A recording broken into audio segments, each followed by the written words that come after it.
I'm Amy Cherry. This local news is a service of Flagler County's Toyota dealer, Beaver Toyota, here to wow ya. Local health officials say there's a strategy behind the way they're using COVID-19 testing supplies. John Arking reports. Last week, the Flagler County Health Department received 1,000 rapid COVID tests that Flagler County Medical Director Dr. Stephen Bickle and Gretchen Smith with the Flagler County Health Department explain will only be used on symptomatic positive patients. We're trying to limit spread. Probably only 5 to 7 days that you're actively spreading. So you don't want to miss a couple days of that. So it's not so much the person being tested because you're telling them to isolate anyway. It's their group. So if their group, you got to get on those people right away because then they may each have 5 or 10 other contacts. And, one person can go to 5 or 10, which can go to 25 to 100 in rapid sequence. So this is a way of containing these little outbreaks. Yeah, but I think it's important to notice that there is a testing. The supplies are getting shorter in supply nationwide. So we're experiencing a little bit of a challenge here because we are only limiting now our sites. We have 2 sites per day. We're going to be testing Monday, Tuesday, and Wednesday. Cattleman's Hall in the morning from 9 to 11:45, and then in the afternoon, we're going to be from 2:30 to 4 at what we call the Annex, which is across from 120 Airport Road. But we're limiting it to 50 people per site per day. Gretchen Smith hosts Flagler Health Matters, heard every Saturday morning at 11:30 on WNZF. From the WNZF Newsroom, I'm John Arkin.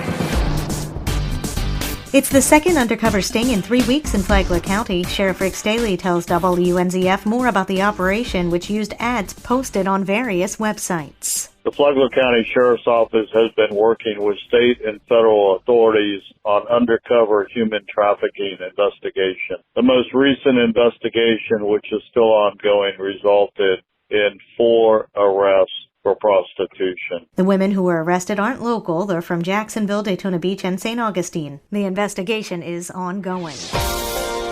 What's going on at the Flagler Executive Airport? The airport's director, Roy Seeger, says the airport is nearly new. We are doing a rehabilitation, runway 624. That's our crosswind runway. Once we're done that project, basically the whole airport has been rebuilt. Seeger said that none of the remodel would have happened had he not secured about $50 million in grants to make it so. He said that Flagler County has a newly remodeled airport that, as Seeger said, makes it a great community. Community is not worth its salt if it doesn't have a great airport, and we do have a great airport here in Flagler County. Seeger said that it's more than just building buildings. He said the community development involved in the airport upgrades means local companies hiring local people to do the work. To listen to the full interview with Roy Seeger, download the Flagler radio app and then go to the Free for All Friday podcast. Tomorrow, okay, so we got a great airport, but why should people want to come to our airport as opposed to that of another city? From the WNZF Newsroom,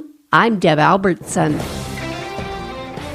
It's time to embrace the holiday spirit in Palm Coast. Karen Johnson explains. Palm Coast Parks and Recreation is calling on residents to showcase their outdoor decorating skills at their home in a unique competition called Holiday Light Flight. Break out all the lights, garland, inflatable snowmen, and more to participate in this festive contest. Brad West is the Senior Communications Officer with the City of Palm Coast. People can enter their homes online, and we'll be selecting winners from 4 categories starting on December 19th, with winners receiving a yard sign to mark their yard as a major award winner. Parks and Recreation is also working with the city's Geographic Information System Division to create a map showing residents where they can go to see all of the light displays. To submit your house in the competition and to be featured on the map, visit palmcoastgov.com/events/holiday light flight. Judging will take place on December 19th, and winners will be selected in the following categories: Best in Show, Brightest House, Best Theme,